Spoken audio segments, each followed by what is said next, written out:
संजीव ने लिखा है कि मैं इस वक्त बहुत उलझन में हूँ। पीछे मुड़कर देखता हूँ तो दिखता है कि आज से पहले भी उलझने तो थी, पर सब मैनेज हो जाता था। मुझे लगता था कि जब ठीक ठाक सी जॉब होगी और शादी हो जाएगी, लाइफ सेटल हो जाएगी, तो कोई चिंता नहीं रहेगी।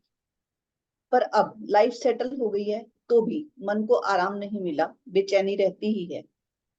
ये जो रिश्तों में रोज रोज कोई ना कोई इशू, उलझन या कहें कि गलत फहमी आती रहती है, वो मेरे मेंटल पीस को इफेक्ट करती है। और इसलिए मैं मेंटल हेल्थ से रिलेटेड बुक्स भी पढ़ता हूँ और यूट्यूब पर काफी लोगों को सुनता हूँ। पर ये सब सुनने पढ़ने से मेरे मन की उलझने नहीं सुलझ रही। तो फिर आप बताएं कि हैप्पीनेस के लिए या एक कंफर्टेबल मेंटल स्टेट के लिए क्या किया जा सकता है। हाँ सुमिता, सही कह रही हो तुम। क्योंकि जब तक जॉब और शादी नहीं होती तब तक तो तुम एक सेटल्ड लाइफ के भरोसे होते हो। एक उम्मीद में रहते हो कि जब सेटल हो जाएंगे तो जीवन आराम में आ जाएगा। वैसे ही जैसे एक गरीब आदमी सोचता है कि जब मेरे पास इतने या उतने पैसे आ जाएंगे तो मेरा जीवन आराम से कटेगा, फिर दिक्कतें नहीं आएंगी। ऐसे ही तुम सोचते हो जब लाइफ सेटल हो जाएगी, बच्चे भी सेटल हो जाएंगे तो मजे से जी लेंगे। वो संभव नहीं होता। क्योंकि अगर ऐसा होता तो तुम जिन्हें सेटल्ड देखते हो वो फिर शांति की खोज में क्यों जाते। यानी कि कोई एक अमाउंट या सेटल्ड करियर होना कोई कारण नहीं है मन का उलझनों से या संबंधों की समस्याओं से बाहर होने का। उसके लिए तो तुम्हें इंडिपेंडेंटली काम करना ही पड़ता है, तभी तुम आराम से रह सकते हो। और मन का आराम तुम्हें हर वक्त चाहिए। तो मन का आराम कहें या मन की स्पष्टता कहें, ये हमारी कोई ऑप्शनल नीड नहीं है, ये हमारी बेसिक नीड है। बिल्कुल, मैं रिलेट कर सकती हूँ इस बात से। रोज रोज की उलझने और कॉन्फ्लिक्ट्स, चाहे इंटरनल हो या एक्सटर्नल, आपको उदास करते हैं, निराश करते हैं, तोड़ते हैं और अंततः आपको मानसिक रूप से बीमार करते हैं। जबकि स्वस्थ होना हमारी सबकी बेसिक नीड है। हाँ सुमिता, वैसे ही जैसे फूड, स्लीप, सेक्स और शेल्टर वगैरह हमारी ऑप्शनल नीड्स ना होकर बेसिक नीड्स हैं, बिल्कुल वैसे ही ये मन का आराम भी हमारी बेसिक नीड है। सभी तो मन का आराम चाहते हैं और हम सभी अपने अपने तरीकों से इसे पाने की कोशिश भी करते रहते हैं। और ये जो हमारी बेसिक नीड्स हैं वो बहुत ही कम है, जैसे कि food, sex, companionship, shelter, health, sleep. और हेल्थ में फिजिकल हेल्थ और मेंटल हेल्थ दोनों ही आ जाते हैं। और ये सब भी आपस में जुड़े हैं। जैसे अगर हमें फूड मिलता है तो हम हेल्दी होते हैं, और हेल्दी होते हैं तो फूड को डाइजेस्ट कर पाते हैं। हेल्दी हैं तो सेक्स कर पाते हैं, और रेगुलर सेक्स मिलता रहे तो हेल्दी रह पाते हैं। ये हमारी बेसिक नीड्स की बात हमारे अंदर वैसे ही है जैसे हर क्रीचर में है। तो जैसे जंगल में प्राणी है, वो भी अपनी बेसिक नीड्स को पूरा करके अपना लाइफ स्पैन पूरा करते हैं। बिल्कुल वैसे ही ये जरूरी है कि जीवन के हर पड़ाव पर हमारी बेसिक नीड्स पूरी हो। आपका मतलब है कि लाइफ में हमारी बेसिक नीड्स अगर पूरी होती रहें तो क्या एक कंफर्टेबल लाइफ के लिए काफी है। देखो सुमिता, मैं ये नहीं कह रही कि हमें सिर्फ बेसिक नीड्स ही पूरी करनी है, पर बेसिक नीड्स पूरी होनी जरूरी है। और उसके ऊपर जो चीजें हमने डेवलप कर ली हैं, उनका जितना ज्यादा मजा, जितना ज्यादा स्वाद मिल जाए उतना ठीक है। वरना मन में हमें पता हो कि हाँ, हमारी बेसिक नीड्स तो पूरी हो ही रही हैं। और इसके साथ तुम्हें ये भी पता हो कि जो भी हमारे ऑप्शनल मजे हैं वो तो मोमेंट्री हैं। जैसे कि कहीं विजिट कर लिया या कहीं 5 स्टार होटल में महंगा खाना खा भी लिया, तो उसका जो मजा आता है वो बहुत मोमेंट्री बातें हैं। अगर मन को ये पता ना हो कि ये मोमेंट्री मजे हैं, ले लिए तो भी क्या और नहीं लिए तो भी क्या, तो मन में इन मजों को ना ले पाने का भी दुख रहता है। और दूसरों के यही मजे हमें चुभते हैं। ऐसे लगता है कि दूसरा तो सुबह से शाम तक मजे ले रहा है और हम रह गए। तुम्हें पता हो कि ऐसा मन का स्वभाव नहीं है कि वो इन चीजों के सुबह से शाम तक मजे लेता ही रहे। नहीं, मजा मोमेंट्री ही रहेगा, तुम्हारा भी और सामने वाला का भी।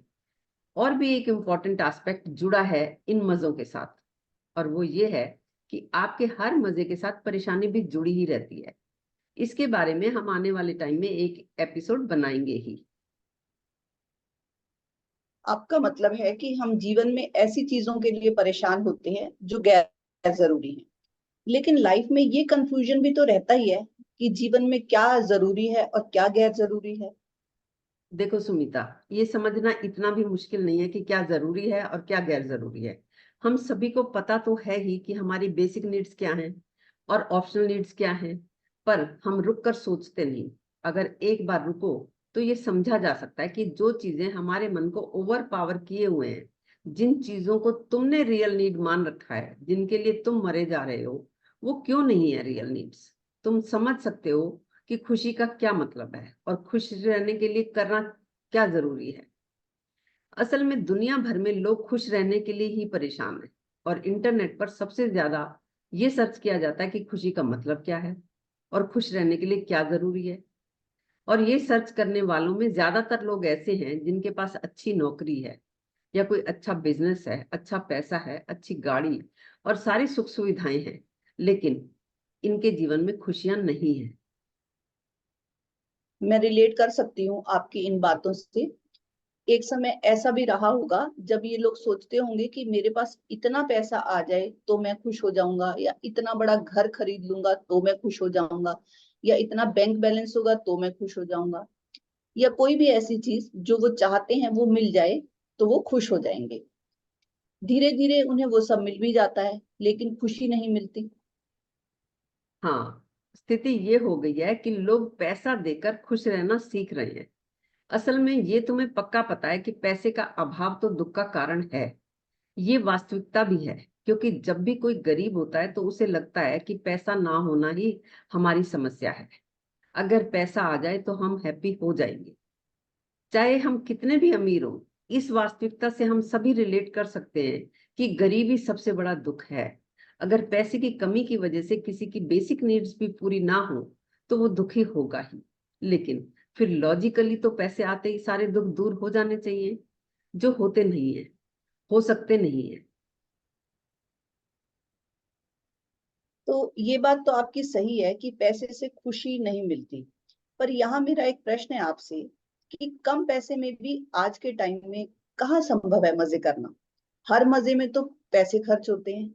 एक गरीब आदमी कैसे इन महंगे मजों को अफोर्ड कर सकता है। देखो सुमिता, गरीबी कितनी भी हो, अगर बेसिक नीड्स पूरी हो रही हैं तो आदमी अपनी तरह के सेटलमेंट्स में रहता है। वो अपनी तरह का मजा कर ही लेता है, वो अपनी तरह की फिल्में भी देख लेता है, अपनी तरह का हंस भी लेता है, वो अपनी लिमिटेशन में भी हर तरह का इमोशन एंजॉय कर लेता है।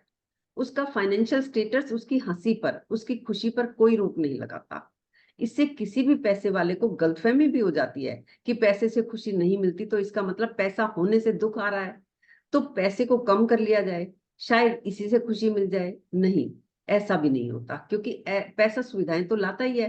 पैसे के अभाव की वजह से हमारी बेसिक नीड्स पूरी ना हो तो पैसा ना होना हमारे दुख का सबसे बड़ा कारण है ही। लेकिन पैसा होना या बहुत पैसा होना हमारी खुशियों की गारंटी नहीं है, और बहुत सा पैसा होना हमारी खुशियों में कहीं अड़ता भी नहीं है। यानी दो बातें हैं। पहली बात तो ये है कि एक लिमिट तक तो पैसा जरूरी है ताकि हमारी बेसिक नीड्स पूरी हो सके। और दूसरी बात ये है कि बेसिक नीड्स पूरी होने के बाद पैसा ना तो खुशियों को बढ़ाता है और ना ही घटाता है। हाँ सुनीता, बेसिक नीड्स पूरी होने के बाद हैप्पीनेस को पाने के लिए पैसे का रोल करीब करीब खत्म हो जाता है। खासकर आज जब इंटरनेट का जमाना है, सब कुछ ही इंटरनेट पर करीब करीब फ्री अवेलेबल है, तो कोई भी एफर्ट्स करके एक्सप्लोर कर सकता है कि कैसे हैप्पीनेस की डायरेक्शन में एफर्ट्स किए जाएं। और लोग एक्सप्लोर कर भी रहे हैं। जो तनाव में रहते हैं वो तनाव में रहकर इतने थक चुके हैं कि अब वो खुश रहने के लिए नए नए तरीके ढूंढ रहे हैं, नए नए ऑप्शंस ढूंढ रहे हैं। और इनमें लोग सोशल मीडिया पर भी खुशी ही ढूंढते हैं। इस समय सोशल मीडिया पर सबसे बड़ा काम है लोगों को खुशी बेचना। इसलिए तो कॉमेडी वीडियोस सबसे ज्यादा देखी जा रही हैं। लोग घंटों घंटों कॉमेडी वीडियोस और रील्स को ही देखते रहते हैं और खुशी ढूंढते रहते हैं। आज का कड़वा सच यही है कि लोग खुश रहने के लिए सबसे ज्यादा परेशान हैं। सही कह रही हैं आप। सुविधा संपन्न लोगों को लगने लगा है कि जिंदगी बहुत छोटी है, ना जाने कब मौत आ जाए। तो अब हम खुश रहना चाहते हैं, हम परेशान नहीं रहना चाहते। और इसके लिए हर कोई अपनी अपनी समझ से एफर्ट्स कर ही रहा है। हाँ, और खुश रहने के लिए जो उन्हें पहली बात समझ में आती है वो ये कि नौकरी छोड़ देनी चाहिए। हमारी नौकरी ही ऐसी चीज है जो हमें खुश नहीं रहने दे रही है। इसलिए मास रेजिग्नेशन का दौर चला। उनका कहना है कि हमें पैसा नहीं, खुशी चाहिए। जिन लाखों लोगों ने अपनी नौकरियों से इस्तीफा दिया था, उसमें से बहुत सारे लोगों की जो ईयरली सैलरी थी वो 50 लाख से लेकर 1 करोड़ के बीच में थी। और इतनी सैलरी होते हुए भी वो लोग खुश नहीं थे। यही वजह है कि क्वाइट क्विटिंग का भी ट्रेंड आया। इसमें लोगों को दिखा कि क्षमता से ज्यादा काम करके सिवाय तनाव के और कुछ नहीं मिलता। यानी वो खुद को अब ज्यादा काम में ना डुबोकर उतना ही काम करते हैं जितना उनको जरूरी लगता है। इसी को कहा गया है क्वाइट क्विटिंग। इस ट्रेंड में करोड़ों काम करने वालों ने काम में जरूरत से ज्यादा दिलचस्पी लेना बंद कर दिया। ये उतना ही काम करने लगे जितने से इनका काम चलता रहे। अब ये जान चुके हैं कि पैसा और सुविधाएं खुशी नहीं देते। इनको पता है कि पैसों से खुशी नहीं खरीदी जा सकती। जो लोग एक बार बेइंतहा पैसा और सुख सुविधाओं का अनुभव कर लेते हैं, तो वो स्पष्टता से जान जाते हैं कि ये सब खुशी नहीं देते। आपने पहले भी कहा कि क्योंकि हमारा बेसिक नेचर सुख, शांति और आनंद को पाने का है, तो जाने अनजाने हम हर वक्त अपने ही तरीकों से इसकी खोज करते ही रहते हैं। तो ये मास रेजिग्नेशन और क्वाइट क्विटिंग भी उन लोगों का एक तरीका ही तो है ना, अपने लिए हैप्पीनेस पाने का। तो इन तरीकों में गड़बड़ क्या है? देखो सुमिता, गड़बड़ ये है कि तुम्हारे मन में हैप्पीनेस का, सुख का, शांति का, आनंद का की कल्पनाएं हैं। उनका कोई अनुभव नहीं है तुम्हें। तुम्हारा अनुभव सिर्फ अनहैप्पीनेस का है। उसे तुम जानते हो, पहचानते हो। तुम्हें कभी कहीं किसी खास खाने पर मजा आ जाता है, या कोई शो देखने में अच्छा लगता है, या किसी पार्टी में जाकर ड्रिंक करके या डांस करके एक्साइटमेंट मिलती है, या कहीं कुछ हंसी मजाक हो जाता है, तो तुम इन्हीं चीजों को हैप्पीनेस समझते हो। लेकिन ये तो कुछ कुछ मोमेंट्स आते हैं जो कि आते जाते रहते हैं। असल में हैप्पीनेस क्या है, इसके ऊपर हमारे चैनल पर 8 एपिसोड्स की एक प्लेलिस्ट है, जिसका लिंक डिस्क्रिप्शन बॉक्स में आपको दे दिया गया है। खैर, मैं कह रही थी कि तुम हैप्पीनेस को नहीं जानते, इसलिए हैप्पीनेस को सीधे सीधे तुम पा भी नहीं सकते। हाँ, तुम अनहैप्पीनेस को जानते हो, इसलिए तुम अपनी अनहैप्पीनेस पर काम कर सकते हो। क्योंकि absence of unhappiness is happiness. असल में अनहैप्पीनेस की एब्सेंस से तुम्हारा मन सहज हो जाता है, पर मन की सहजता का तुम्हें कोई अनुभव नहीं है, जो कि तुम्हें अपनी बेसिक नीड्स के पूरा होने के बाद अपनी समस्याओं पर काम करके उन समस्याओं से मुक्त होकर मिलती है। जैसे कि संजीव ने कहा भी है कि रिश्तों में जो रोज रोज की कोई ना कोई इशू, कोई ना कोई उलझन, कोई ना कोई गलतफहमियां आती रहती हैं, तो तुम जब अपने हर इशू पर काम करते हो और जो किया जा सकता है वो करके अपनी समस्याओं से मुक्त हो जाते हो, तभी तुम मन की सहज स्थिति में आ जाते हो। और यही मन की सहज स्थिति ही मन का स्वास्थ्य है, यही मोक्ष है और यही मुक्ति है। एक्चुअली जब मन में किसी जरूरत के प्रति पेन हो कि ये नहीं है हमारे पास, तो थोड़ा रुक कर तुम देख सकते हो कि ये जरूरी है या गैर जरूरी है। हम सभी इतने सेंसिबल तो हैं ही कि नीड और ग्रीड में फर्क कर सके। फिर तुम अपनी बेसिक नीड्स को पूरा करने के बाद ऑप्शनल नीड्स के लिए दुखी नहीं होगे। उनके लिए जितना हो गया वो ठीक है, जो नहीं हुआ तो कोई बात नहीं। आपने कहा कि रियल नीड्स और ऑप्शनल नीड्स के फर्क को समझना आसान है, पर फिर भी क्योंकि इसे समझना इम्पोर्टेंट है, तो इस फर्क को थोड़ा और क्लियर करें प्लीज। हाँ सुमिता, वैसे तो रियल नीड्स पर हमारी 2 एपिसोड्स की एक प्लेलिस्ट भी है, जिसमें इस बात को डिटेल से एक्सप्लेन किया गया है। इसका लिंक भी आपको नीचे मिल जाएगा। फिर भी मैं एक उदाहरण आपको यहाँ भी देती हूँ। जैसे कि कुछ साल पहले लोग बिना पिक्चर देखे जीते ही थे, और वो पूरे ह्यूमन बींग्स थे। तो हमें दिख जाए कि जिंदगी में एक भी पिक्चर देखे बिना जिंदगी चल सकती है, मगर हम महीने में 1 या 2 देख भी सकते हैं। और कोई ऐसी स्थिति बनी कि साल भर तक कोई भी मूवी नहीं देख पाए, तो क्या हुआ? तुम्हें पता हो कि पहले देखी तो उनका क्या हुआ? मजा तो बहुत मोमेंटरी रहा। कोई सीन याद नहीं रहते, कोई डायलॉग याद नहीं रहते, कुछ थोड़ा बहुत ही याद रह जाता है। कई बार तो ये भी याद नहीं रहता कि इसमें एक्टर्स कौन थे, या ये वाली पिक्चर देखी भी है या नहीं देखी। तो इस बात को अगर देखें कि हमने जिन मजों के लिए माथापच्ची की, झगड़े किए, उनका क्या हुआ, फिर हमारे आगे के मजों के लिए वैसा भाव नहीं रहता। तो ये अवेयरनेस चाहिए। ऐसा नहीं होता कि अंगूर खट्टे वाली बात है कि कोई बात नहीं, ये नहीं मिला तो। मन को पक्के तौर पर पता हो कि मजे दिखते हैं वो मोमेंट्री हैं ही, और जो बेसिक नीड्स हैं वो पूरी हो ही रही हैं। और मन का आराम या हैप्पीनेस कोई एक्शन नहीं है, ये हमारी मेंटल स्टेट है, यानी ये स्थिति है मन की। जबकि खुश होना या दुखी होना दोनों ही एक तरह से मन की उत्तेजनाएं हैं, जो कि सतह पर चलती ही रहती हैं।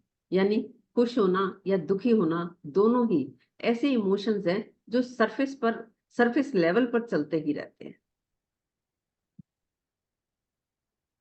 आज हमने जाना कि जैसे ही हम सोचने के काबिल होते हैं, एक सेटल्ड लाइफ के भरोसे जीवन में आगे बढ़ते ही जाते हैं। एक उम्मीद में रहते हैं कि जब सेटल हो जाएंगे तो जीवन आराम में आ जाएगा, हमारे जीवन में खुशियां होंगी। पर सेटल होने के बावजूद और जो हमने चाहा वो मिलने के बावजूद हम वो खुशी महसूस ही नहीं कर पाते जिसकी हमने कल्पना की थी। और आज का कड़वा सच यही है कि लोग खुश रहने के लिए ही सबसे ज्यादा परेशान हैं। हम सभी हर वक्त अपने ही तरीकों से इस खुशी की खोज करते ही रहते हैं। उम्मीद करती हूँ कि आज की बातचीत आपके लिए यूजफुल रही होगी। इस टॉक से रिलेटेड अगर आपके मन में कोई प्रश्न है, कोई डाउट है, तो आप कमेंट बॉक्स में लिखकर या व्हाट्सएप पर भी हमसे पूछ सकते हैं। हम आपके डाउट्स को क्लियर करने के लिए 1-to-1 सेशंस भी लेते हैं। अगर आप पर्सनल सेशन लेना चाहते हैं तो हमें स्क्रीन पर चल रहे नंबर पर अप्रोच कर सकते हैं। थैंक यू सो मच हमें अंत तक सुनने के लिए।